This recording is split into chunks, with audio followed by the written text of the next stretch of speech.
Chose to ride that ship and sunk with it. I'm still afloat. I ain't the captain of the yacht, but I'm on the boat. I ain't acting what I'm not, knowing that I don't. Acting like you will, and I know you won't. You won't. Your handshake ain't matching your smile. I can feel it in the air. Listen to old girl sing it. I can feel it in the air. Look, man, y'all better be lucky I can't sing. I wish I could. I really wish I could. Beanie Siegel, Feel It in the Air is one of my favorite hip-hop songs of all time. Honestly, I definitely can feel it in the air. I can feel the animosity. It almost seems it's hating coming off of Kevin Durant. I feel that hate coming off Kevin Durant. And I'm going to explain what I'm saying in a minute before y'all just jump in the comment section and, oh, you LeBron fanboy, KD ain't got no reason to hate on LeBron. Yes, he does. For several reasons. Kevin Durant came out and said, I'm playing my song again. Kevin Durant came out and said that playing with LeBron James, a lot of superstar players don't want to play alongside LeBron James due to the fact that the media's adulation for him and admiration for him can be a toxic environment for those players. Oftentimes, which I do feel is true.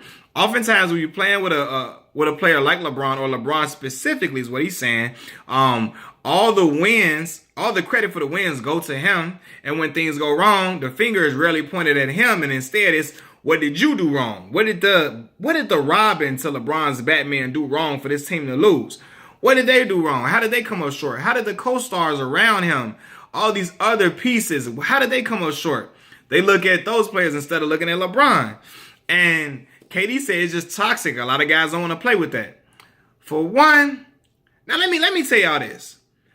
This has been going on for the longest. Kevin Durant acting like it's just something new. It's something that just fell out of the sky. The media has just started to adore this player. They've just started to adore a player. LeBron James, the first player they've adored and admired. He got to stop. Because everybody know, with every transcendent all-time great player, this is the same case all across the board. Case in point, when people mention the Chicago Bulls championships, that's that three-peat, those 2 3-peats they went on. What do they say? Who do they say won them championships? They tell you Mike won it. Michael Jeffrey Jordan won those championships. You rarely hear many people, if they do, they'll bring it up in context. But the first thing they say out their mouth is Mike won them championships. They don't say Mike and Scottie Pippen, who is a top 50 greatest player of all time, who was the best perimeter defender, one of the best perimeter defenders in the NBA, and on the Chicago Bulls at that time, was a 20-point point per game scorer alongside Michael Jordan, who, when Michael Jordan retired, Scottie led the team to 55 wins, 2 less wins than the Bulls had the year when Michael Jordan was there. So they act like Scottie never existed. And Scottie is one of the all-time great players. He locked down Magic Johnson for the Bulls to win that first championship. He was the guy they switched Scottie on Mike. And Scottie locked Magic down for that championship. But he's an afterthought. Plenty of times I hear people say, when people try to big up Scottie and give Scottie his credit, I hear a lot of older people say, Mike made Scottie who he was. Mike created. That sound like Mike created Scottie.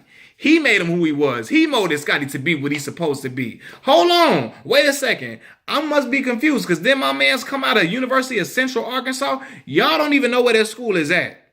Y'all never even heard of that school. I know because I went to grad school in Arkansas. But y'all don't even know where the school is, and don't even recognize that the school was an NAIA school. It's not even Division I, Division II, nor Division III. And Scottie went lottery out of there. So evidently the boy was already a hooper. You can say Scottie made him a little mentally tough in the practices when he was going at him, head up, and he was coming at him in the practices and basically trying to test him and see what Scottie was made of. But Scottie was a baller. If somebody was to say that LeBron James made Kyrie who he was, all hell would break loose. People wouldn't be able to, they wouldn't believe that you saying that. They would think you disrespecting the hell out of Kyrie. They would think you just a LeBron fanboy is what they say. A fanboy. Like KD said, LeBron got plenty of.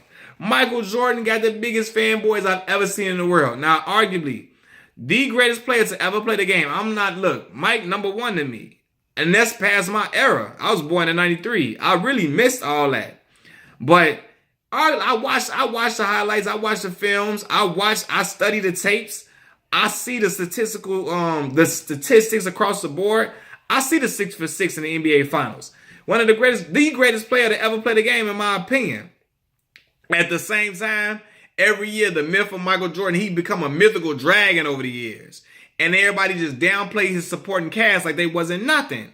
So I ask y'all, this happens all the time. The only reason they didn't do that to Kobe Bryant, the only reason Kobe Bryant was not talked about in the same way. The reason why it wasn't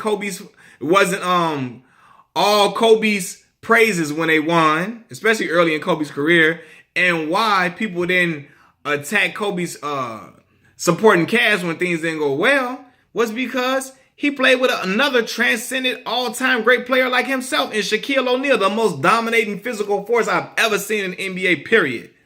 So this has been going on for a long time. KD acting like, oh, this stuff just started with LeBron and he got all these fanboys and all this type of stuff. And then it sounds like hating, like you trying to deter other players from going over there to play with him. What you doing? Like, it sounds like you slick, like trying to dry snitch and throw some stuff out there so other guys won't go over there to play with him, because either you trying to stay in Golden State, which I don't think is going to happen, or maybe you trying to go to another team and trying to prevent that talent from going over there with LeBron and say, come over here with me. I'm willing to share the spotlight. He say I shared it with Russell Westbrook. Another star can come over here with me instead of being over here with LeBron James. And the media, it won't be so toxic around an environment that I'm in. That's what Kevin Durant is saying, versus an environment that LeBron James is in. But it's like, bro, you got to stop. And I think Kevin Durant is still upset that now he was once a beloved character. Excuse me. He was once a beloved player in the NBA, and now he's one of the most disrespected and despised players in the league for going to the team that he was up against. He was up 3-1 against the Golden State Warriors, and he went over there and joined them after he lost to them. And it had a lot of people, didn't tell Westbrook he was leaving, didn't speak to him or nothing. It sent a text. Got a lot of people looking at KD sideways. And he mad that the narrative has flipped on his head. His whole image has did a complete 180. He was once the sweet, loving kid and humble, quiet kid from Maryland, one of the most beloved players in the league. And now he's looked at as the bad guy. And he's tried to embrace the Floyd Mayweather villain role, doing a lot more cussing than he's ever done before, getting tacked up, getting into it with other players, calling all type of people all type of names and calling them the B word, all type of crazy stuff he's doing now. But he's trying to embrace it because he knows that maybe he feels like this is the only way for him to get over that point. And I think it really does hurt him how he's not viewed like he once was. And the same thing happened to LeBron James. Might I add, LeBron is one of the most scrutinized players, the most scrutinized player I've ever seen in the NBA. Every single thing that he does is placed under a microscope. And it's been like that since he was his rookie year and he was 18 years old. But it's gotten worse and worse over the years. Every game we trying to analyze what this mean, what that mean. Every Instagram post, every second of the game is crucial. If he missed two free throws in the first quarter, there's somebody that's there to scrutinize and say, oh, he missed some 2 free throws in the first quarter. Oh, he had that costly turnover in the second quarter. Oh, he had a great 20-point explosion in the fourth quarter and won the game. But why it took him so long to do it like this? Skip Bayless. I'm speaking of Skip, and I'm a fan of Skip, and I watch Undisputed. Him and Shannon are dope. But it's the truth. LeBron has been the most scrutinized player in the league. When he didn't win a championship in his first 7 years, people would call him like, oh no, this dude is not it. When he lost to the Dallas Mavericks, the same Dallas Mavericks team that swept Kobe Bryant and the Los Angeles Lakers after the year that they won a championship, might I add, the same time when he lost to them guys, they was brutal on him, killed him.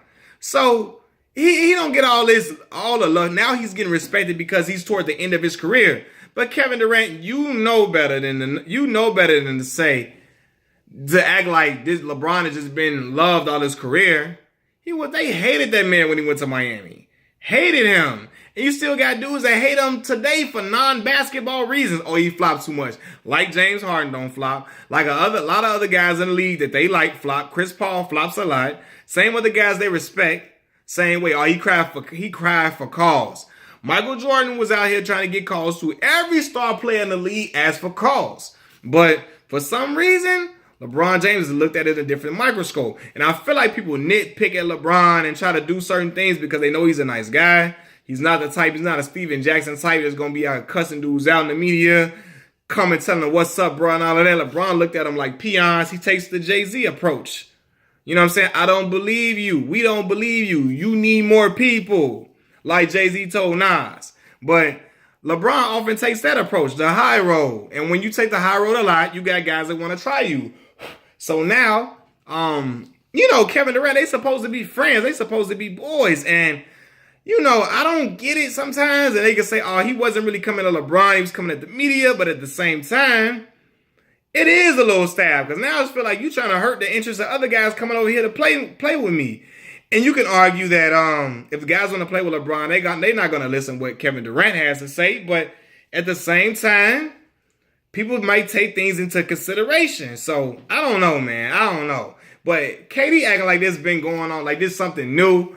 A lot of the star players have been coddled and admired. And even a couple of years ago, like my man Stephen A. Smith said, Steph Curry could have passed gas and people would have said it smelled like roses during them times he was winning them back-to-back MVP trophies. Even had people saying LeBron wasn't the best player in the league, even when I knew that was false. I knew it was false. Steph is an all-time great player, the greatest shooter we've ever seen with our own two eyes. But they were trying to say he was the best player in the league. And Steph get all the adulation. So it happens. Guys get their turn in the media. LeBron's been the reigning player in the league, the top dog. So they're going to talk about him all the time. When people say, why do they got to make everything about LeBron on ESPN, FS1? Why is every topic about LeBron? When you got probably the most popular American athlete, period. He is honestly the most popular American athlete. The most dominant player in the league. Been the best player in the league since what? 2010? 2009? Maybe? So they're definitely going to talk about him. It happens. They're going to talk about the best player in the game, whether you like it or not. That's how it goes. He is the face of the NBA. He shall remain that maybe for the next 2 years until we start seeing a sharp decline in his skills and in his statistics and his abilities. And other than that, they're going to talk about that man. So KD be coming off as a hater, man. He got to chill. I'm out.